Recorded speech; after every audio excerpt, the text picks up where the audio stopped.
දැන් අපි ඇවිල්ලා ඉන්නේ සතුටු දූපත කියන තැනට. ඉතින් මෙතන හොඳ ලස්සන තැනක්. බෝට්ටුවක තමයි ආවේ. ඉතින් සුන්දරයි.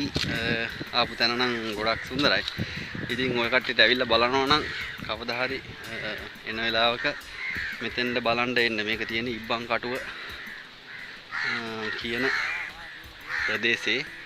ඉතින් ඒ ඉබ්බන්කටුවට එන්නේ දඹුල්ල ග්‍රවුන්ඩ් එක තියෙන්නේ. දඹුල්ල ග්‍රවුන්ඩ් එක කිට්ටුව තමයි මේ ඉබ්බන්කටුව කියන තැන ඇවිල්ලා එතනින් තමයි පොඩ්ඩක් ඇතුළට එන්න තියෙන්නේ. හොයා ගන්න පුළුවන් එන කෙනෙකුට.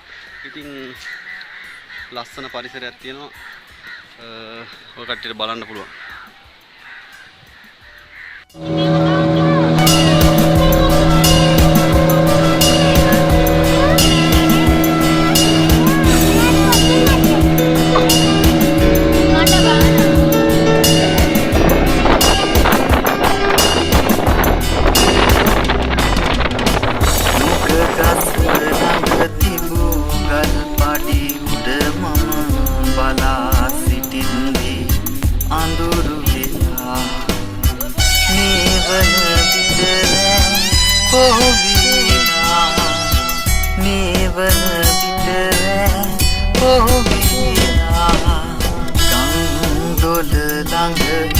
පාරු පැදපු ඇටි සිහි වෙනවා මට සිහි වෙනවා පුංචි නුවත් වෙන එදා මාතා ගංගොඩ ළඟ දැන් පාළු වෙලා ගංගොඩ ළඟ දැන් පාළු වෙලා ගංගොඩ ළඟ දැන් පාළු